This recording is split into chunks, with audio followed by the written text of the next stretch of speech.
I just watched The Little Mermaid the musical, and then I watched the original The Little Mermaid, and oh my gosh, Ariel is totally autistic. I don't know when, I don't know how, but I know something's starting right now. Watch and you'll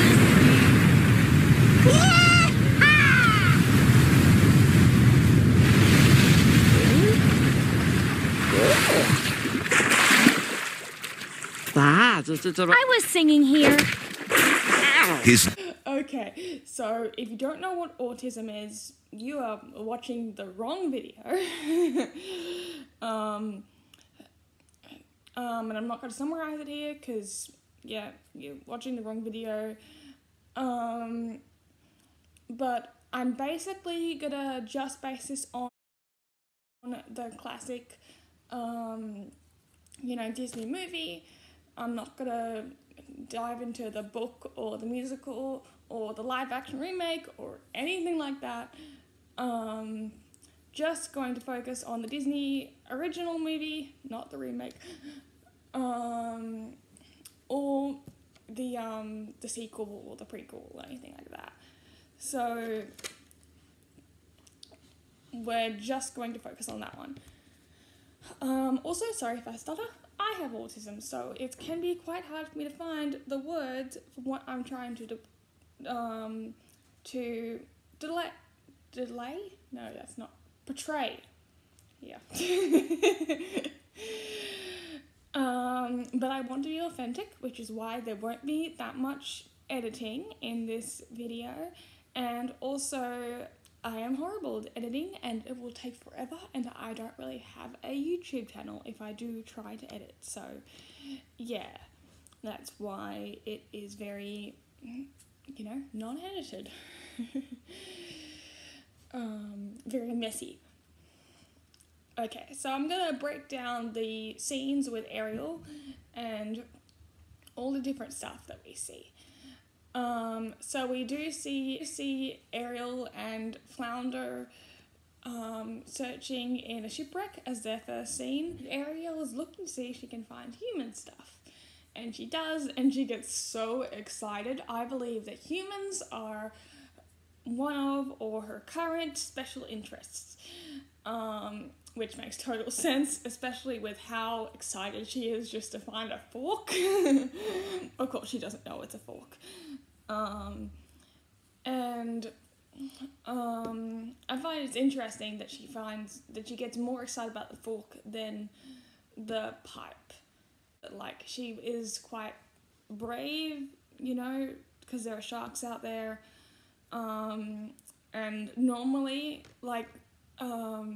we can be a lot braver when it comes to our special interests than with other things. Like she is quite brave, because there are sharks out there. And normally, we can be a lot braver when it comes to our special interests than with other things. Like, I am super scared of stuff, but I am willing to, hold snakes and do whatever you need me to do when it comes to animals, even when they are very dangerous animals. I am able to just keep my cool because they're my special interests. But then when it comes to other things that are even slightly dangerous, like fire, I'm just like, nope.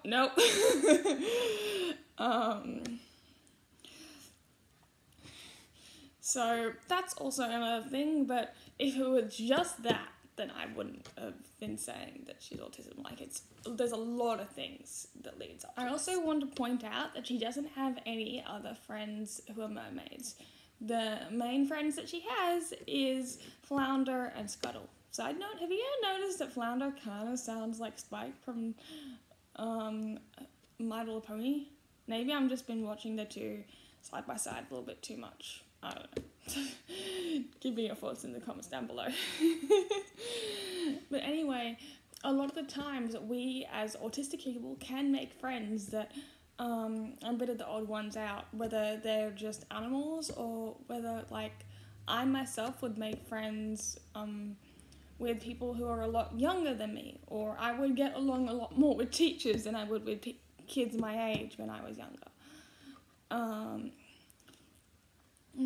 And I think that's saying something with how Arial doesn't seem to find any real friends who are mermaids. Of course, she's friendly with her sisters and her dad and all that. But yeah, she's mainly just friends with Flounder and Scuttle. And they both share the love of human stuff with her. Of course, they don't love it as much as her because it's her special interest. And but I think the fact that they also find it interesting is one of the reasons why she loves being friends with them so much. Because, like, when I find a friend who, you know, is nice to me and all that, I want to be their friend. But then if they're not, if they don't really like guinea pigs or rabbits or whatever, it's a lot harder for me to be their friend. Because I like hanging out with rabbits a lot. But yeah, it's a lot harder to be their friend when we don't have as much in common, which I guess happens with everyone when you don't have as much in common. And then after that, we can see that she forgot about the music thing that was happening. And as autistic people, we can have our minds, we call it a hyperfocus. We're hyperfocused on our special interest, and everything else just is not important in our brains, which is why we can forget things that should be super important, like a big music thing that's coming up, a concert, like a big concert that's coming up. Yeah. But, you know, everyone's forgetful, so it's all these things combined, like I said before. Also, Arial does say, when she's talking to her dad, I just forgot. A lot of the times we can find that we'll be trying to show someone that it's not that we don't care and that there is a reason for something. You know, we don't just normally say, I'm sorry, and leave it at that.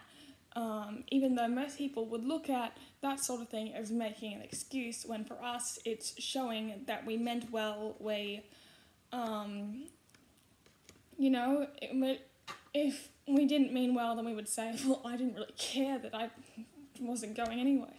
That didn't come anyway, you know? Like, I'm sorry doesn't explain why, and we are always asking why, so it doesn't make sense in our brains that other people aren't asking why. And then basically the next scene that we get with Arial is part of your world, and we get to see her big collection of human stuff, and collecting things is definitely something that us autistics love to do. I have a whole collection of everything bunny I could find, everything guinea pig I can find. If there's not much guinea pig stuff you can find, so you'll be surprised at how much guinea pig stuff I'll have. This is most of my guinea pig collection, and then I have a dog collection and some of a rabbit collection, and then this is just like bits and bobs. Like, that's the rest of my guinea pig collection. That's like the Australian collection with Aussie stuff, because I'm an Aussie. I get a lot of different hyperfixations. There's Bluey and superheroes over there, and there's a whole thing of Harry Potter. I can't even keep it all up because there's so many of my collection, and you just need a gigantic room to keep to all of your collecting stuff that you'll get. So there, I guess there was a little bit of editing there. And I also like how Arial says when Sebastian's like, where's all this? That she says is just my collection. And also like how she doesn't know what to call it, because for us it's not just like we're collecting little things just for the sake of having them and having the whole set. It's more than that. Like, we're so happy that someone else has such a happiness of this thing that they decided to make this thing, and you want to show, this is what I'm interested in, this is what I like, and you want to put it up, and you know, you want to show off, and you want also for someone to come into your room and see, oh, this is what they're all about, and then also you like to look at them and think, you know, you'd like to look at this thing. This is what's beautiful to you. This is what you'd like to look at. But that's just my, different people with autism will have different reasons for liking to collect things and stuff like that. So if you're autistic, tell me in the comments down below how it feels and why you feel like you like to get things for your special interest. And then she goes on to talk about how, and sing about how she doesn't feel like she belongs, and she really wants to be part of the other world. And I have definitely felt that as an autistic. A lot of people who I know have, and who make other YouTube channels as well, talk about how they feel like they don't belong there, and how they were trying to work out if they were aliens from another planet or something. You know, what was going on. We'll have this feeling where it's like, what's wrong with me? And for her, and for sometimes that can become part of our special interests. Like for me, I love Supergirl a lot because she is also an alien from another planet, and she feels alienated, and I feel alienated. Yeah, I feel yeah, the word. I feel alienated from the rest of the world because no one, even though that I have a lot of friends who has autism, none of them have the exact same autism that I have, because it's a big spectrum.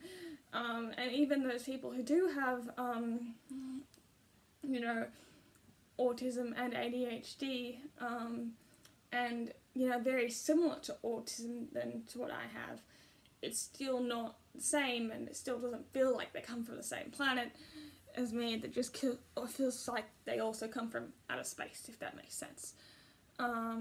This keeps going down. Just step.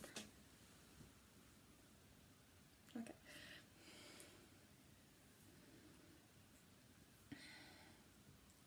So yeah, feeling like you don't belong because everyone else is neurotypical, I think it's called. You know, they're normal. And especially with Arial, obviously in Arial's time there wasn't autism. There was no name for what was going on with her, so so it must have especially felt very lonely for her, in a way that, you know, her animal friends couldn't understand either. And she was hoping that in the human land everyone would understand, and that everything would be just like perfect and all of that. And she said that like the fathers would reprimand their daughters. Yeah, and we can just kind of, you know, fantasize and think the seaweed is always greener. The other thing that I think that was interesting was that she missed over her words. She couldn't remember the word feet, or street, and I'm now just realizing that those two words rhymed. Only now. And I think that's interesting because,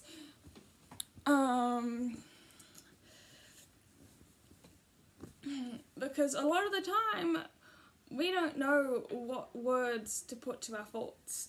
Our thoughts will be going really, really, really fast, and there's just so much information we're taking in, and so much stuff we want to say and put out into the world, and we can't always get our bodies and our minds to do or to say what we want them to do or say. And it's one of the reasons why stimming is so good, because you can do exactly what you want to do with your hands, and you have control of your hands, and, you know, your body.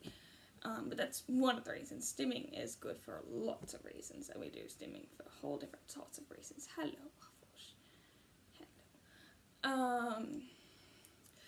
and then she goes up and she meets Eric, and she's so happy, and so thinks it's so cool that she's you know, looking at this boat act, and she falls head over heels or head over tail for Eric.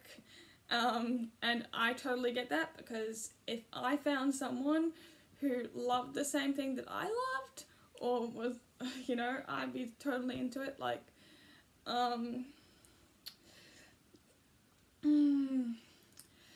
yeah, like, I always think to myself that if I was to, you know, find that special someone, and they were ticked all the boxes except they didn't like guinea pigs or whatever, then they would be a no-go. They would have to at least like my special interests. It'd be amazing if they could love them close to as much as I love them. But yeah, so it makes total sense that she falls for him, especially for the fact that he's a human. Yeah. And of course she saves him, and then she sings about how she wants to be part of their world, and you know, we have sexual and romantic desires just as much as every other normal person, so there's not really that much to say about this sort of stuff, because you know, I find that our emotions seem to be a lot stronger than other people's emotions, so that's the only real difference when it comes to it. Sometimes our romantic emotions, or, you know, love emotion, can be a lot stronger, but that's about it. There's not much to say with how she acts with that.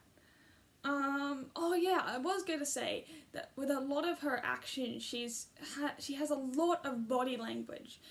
And you may think, well, like, autistics don't really show their feelings that much. And we actually do a lot. And a lot of the time, especially girls, do a lot of masking. Boys do it too, but it's more seen in girls.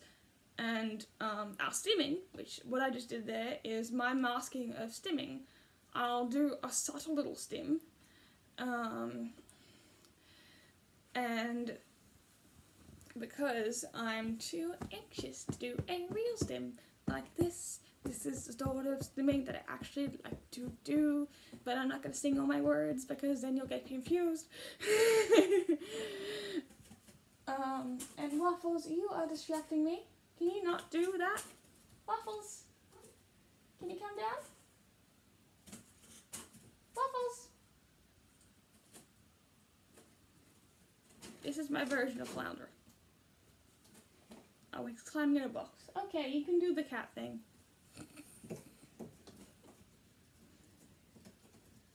He hardly ever goes in boxes, so sure, there'll be a cat for the camera.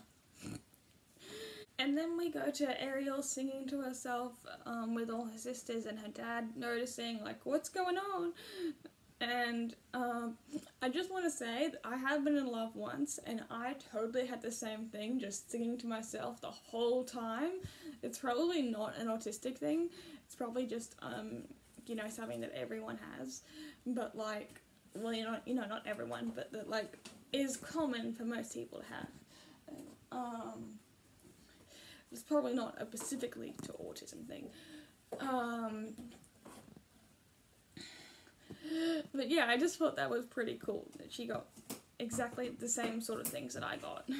When Arial sees the big statue, I don't know if I'm just overanalyzing it, but I feel like when she is so happy and like giggling, it looks a little bit like she's stimming. I don't know if that's just me overanalyzing it, but it'd be cool if she was stimming. You know, excitedly stimming. Yeah, and also with like the body language and stuff, a lot of the time, because we see that other people feel the ways they do by acting, and, you know, acting so much, we'll watch people acting the way they act when they're surprised and scared and stuff, and we'll try feeling our emotions so much, because our emotions are so big. Like, that will try getting them out by the same way other people do, and will think a lot about all the different actions that we're doing. So I feel like Arial is even more like expressive in the way she moves, and I think that is because she's thinking about every single little thing she does and trying to express herself as much as she can, because she has more emotions, like not more emotions, stronger emotions than others, because she's autistic. But again, that might just be me overanalyzing it a bit. And then, you know, she goes off to Ursula, and also I found that a lot of girls like me, like, we're sheltered in the way that we only like to think about the things that we want to think about with our special interests. A lot of the time we'll forget about how to, you know, think properly. Not think properly, but like, I'll try to see the best in everyone, and at least me. Maybe this is just me, but I found that as an autistic person, at least for me, I found myself to be very gullible. And I have found that other people feel like they have that in common with me. But I don't want to say that, you know, that she's also 16, you know, like 16-year-olds anyway can be gullible, especially, you know, it's crazy things people will do for love is what they say. So it might have nothing to do with that. Yeah, and then she gives up her voice for a pair of legs, which is a bad trait. Like, at the beginning of Under the Sea, she says that she could just go up to the surface and get his attention and be like, hey, I'm the girl who saved you, surprise, I'm a mermaid. Like, that'll totally work. He would totally just accept her, because he does just accept her when he sees that she's a mermaid at the end of the movie. So that bit always drives me a little bit crazy. Some people say that people who are autistic, we have a different weird way of walking. Like, a lot of the times we'll like to walk on our tippy toes, or you know, be part of our stimming. And I definitely do have a different way of walking, and it's actually very it's very common for someone who's autistic to have some sort of I forgot what it's called, but like deficiency or something when it comes to walking. We'll walk in an unusual way, in a way that we can't even notice. I don't know the words for it, but I just thought that was interesting with Arial struggling to walk, but of course she's going to struggle to walk when it's the first time having legs. And also with her being mute. Now, this is one bit that I was just like, that other people who have autism have noticed as well, that she, I think that her not talking is kind of an allegory for when we go non-verbal, but when we can't seem to get our feelings into words.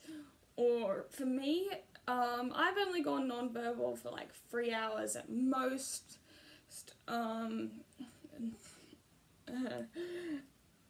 unless you could count sleeping non-verbal, because you're not talk. Well, actually, some people talk when they're asleep. I don't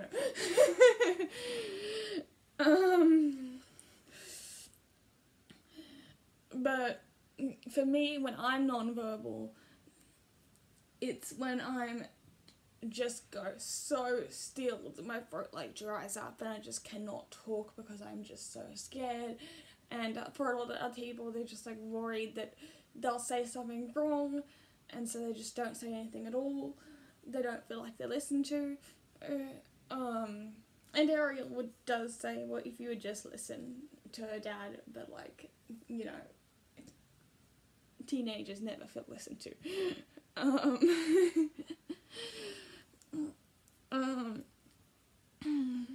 So I really do feel like that's a great allegory, and us autistic people can feel like there's so much we want to say and there's so much we want to get out, And can I explain the whole Arial story?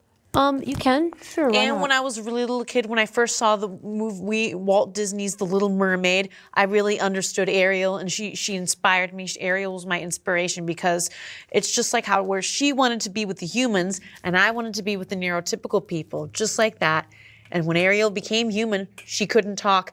That's how I felt.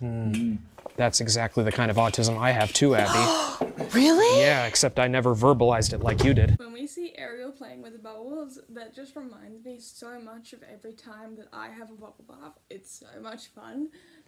And like at first you might think, well, that's just because she's never had a bubble bath before, but like she lives in a bath.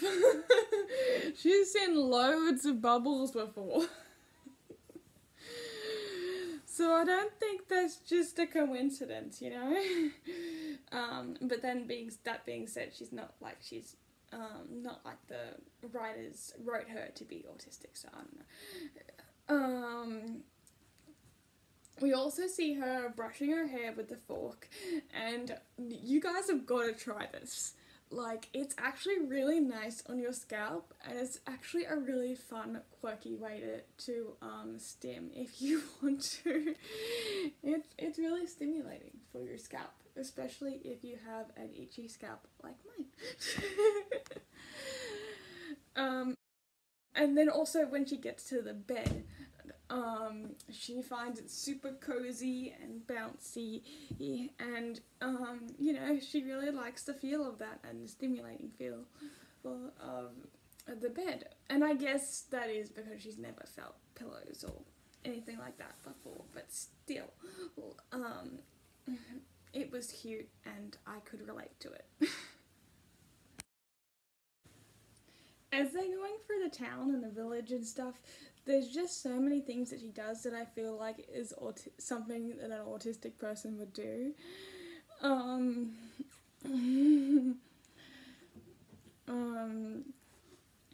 And like, I guess a lot of that is because she's new, and I guess a lot of the time we do see the world like a new person would who's new to everything, even though we have seen a lot of this stuff before. And my cat is in the way again. And I don't know if that's just like because we take in more detail than the normal person, or if it's because like, or just because we process information differently and we want to do things differently than other people do. But like, if I didn't try to mask every time, looking upside down on the horse carriage thing is totally something that I would do. And if it wasn't the fact that my glasses would probably fall off. And if I got asked just to pull a horse carriage, Waffles, don't do that. To pull a horse carriage, I would totally do exactly what she does with the horse. Oh, that poor confused horse. Don't you agree, Waffles? Yeah. The wedding ship departs at sunset. Oh, very well, Eric. As you wish. And the last thing that I could think of was, like when they kissed and then the dog licked them, Max. Why is every second dog in movies called Max? Like, every dog is called Max. But Max in this movie is really cute. Well, every dog is cute. Yes, even dog poo. At the beginning, when she was saying hello to Max, I feel like I would have just, like, not even worried about talking about my crush and just talking to the crush and just been like, hello, little doggy. But that's just me. So that's all the things that I could really point out that was particularly autistic about Ariel. But tell me what you think in the comments down below. Do you think that Ariel is autistic? Are you autistic? If you're willing to share. Can you think of any other Disney princesses or just Disney characters that are autistic? I know that Lilo from Lilo and Stitch is autistic. I thought of that theory before it was cool. or before other people had made videos about it, is what I should say. And I know that there are other theories, like, I saw in a video before that people think that Mulan is autistic, and I can't think of anything that makes people think that.